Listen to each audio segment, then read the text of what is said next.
இப்பவே வெயில் இப்படி இருக்குன்னா மே மாசம்லாம் எப்படி இருக்குன்னே தெரியலங்க. வெயில் அதிகமா இருக்குன்னு வீட்டுல கூழ் காசுனாங்க அம்மா.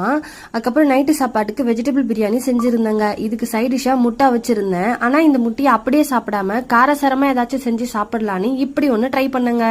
இந்த மாதிரி நிறைய பேர் இன்ஸ்டாகிராம்ல ட்ரை பண்ணி போட்டிருந்தாங்க. அதனாலதான் நானும் ட்ரை பண்ணலாம்னு சொல்லிட்டு எல்லாத்தையும் எடுத்து வச்சுட்டேங்க. ஆனா மிக்சியில அரைக்காம இந்த மாதிரி உரல்ல போட்டு இடிச்சுக்கிட்டேன்.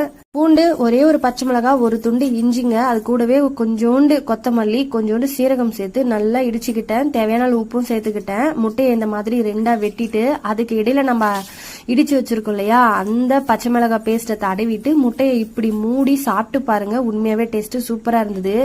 அவிச்ச முட்டை சாப்பிட பிடிக்கலன்னா இந்த மாதிரி ட்ரை பண்ணி பாருங்க. உண்மையாவே நல்லா இருந்துச்சுங்க. எனக்கு ஒரு முட்டை, மற்ற 2 முட்டை வீட்டில் இருக்கிறவங்களுக்கு தாங்க செஞ்சேன். ஆனால் கடைசியில் பார்த்தா இந்த மொத்த முட்டையும் நானே காலி பண்ணிடுவேன் போல, அவ்வளோ டேஸ்ட்டாக இருந்தது. அதுவும் இந்த வெஜிடபிள் பிரியாணிக்கு சூப்பராக இருந்ததுங்க. நல்லா காரசாரமாக இருந்தது. ட்ரை பண்ணி பாருங்க.